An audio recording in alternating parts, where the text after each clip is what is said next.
A few more stories before we go. Now, 26 communities in the Kwandai district have no schools, and the end result is that thousands of children are growing up with little or no formal education to continue a potential cycle of poverty. In a Hotline documentary today, we highlight the inequalities in education in rural and urban areas. Jojo Kobina reports.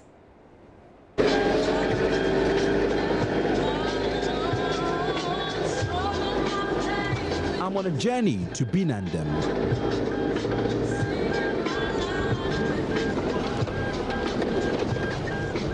The road is terrible. Our vehicle cannot drive there. A motorbike could have helped us, but we don't have one. So the best way to get to the community is on foot. After walking for closely 3 hours, we arrive at Binandem.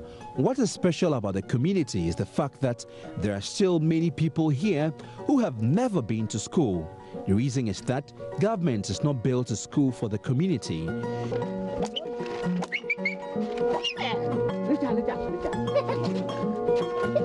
Joseph Tubanko is determined to change that. He migrated to the community to farm and decided to teach the children. He got books and furniture from Oxfam, a non-governmental organization. He is not paid, but enjoys his job. Tupanko's highest qualification is the Senior Secondary School Certificate Examinations. The average here is 8 and 14, and these are children who never had a shot at education, and this is the only opportunity for them to know how to write and also how to count. It is expected that when they get basic skills, they should transition to formal schools. Unfortunately, schools have not been established closer to their communities, so many do not transition. What is happening here is impressive. The children are being taught in their mother language and they grab the lessons very well. Children with disability fit in perfectly. This is surely some good news.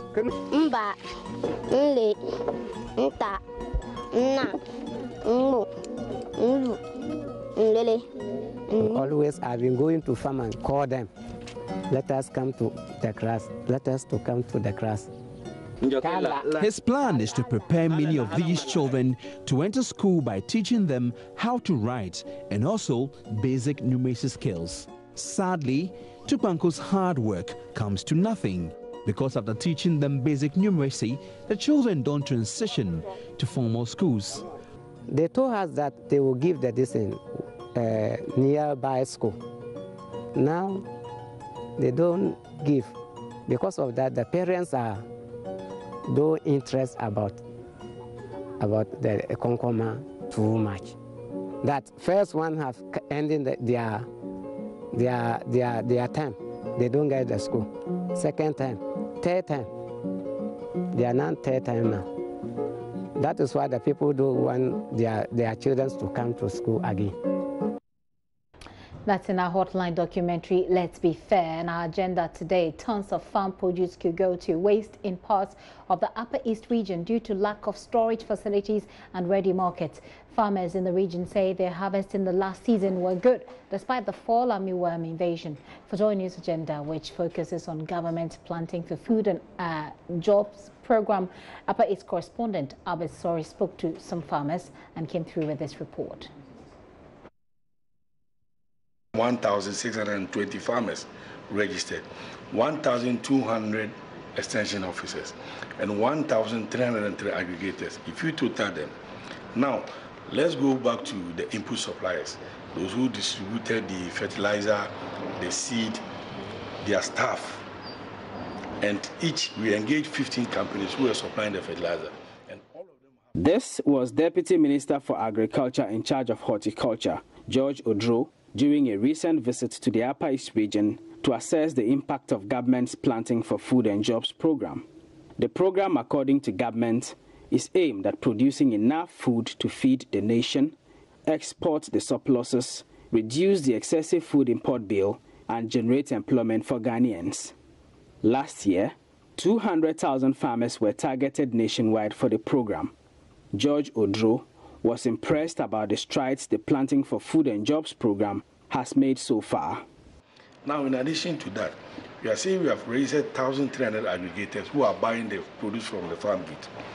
Each, even one aggregator is using, say, 2 or 3 trucks. Look at the number of people who are using the trucks, the drivers they meet. When they get there, they're loading and offloading, tablet all of them. Now, we'll go back to the buffer, National Buffer Store. It's a warehouse. How many people are there working at the warehouse, especially where you are now? Obviously, there's somebody here working here. When the trucks are here to offload all this, it will be there will be job for boys doing the loading and offloading. Some farmers here in the Upper East region say the Planting for Food and Jobs program was very helpful to them, so they were able to get good harvests despite the invasion of the fall armyworm. The previous years, though we have support from the government, but actually 2017 respectively, we were able to get support from the government, which is the Planting for Food and Jobs program.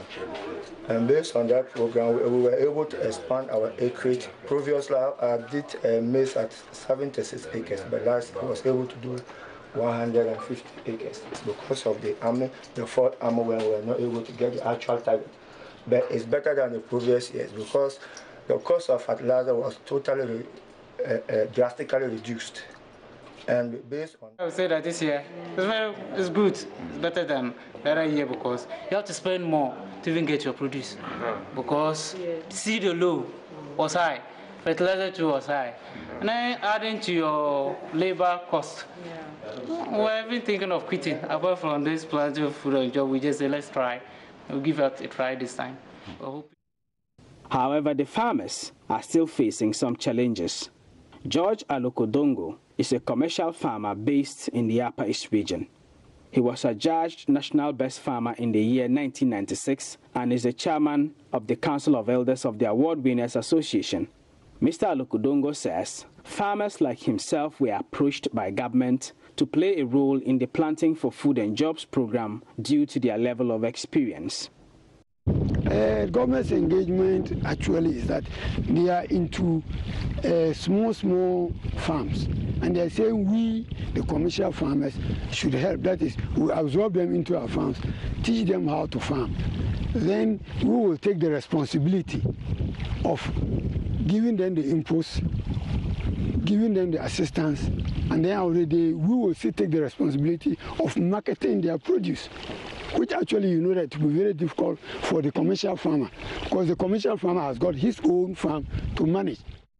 He confirms government's recent claim of bumper harvests as far as the Upper East region is concerned, but says most of the farmers have not been able to make any income from their harvests.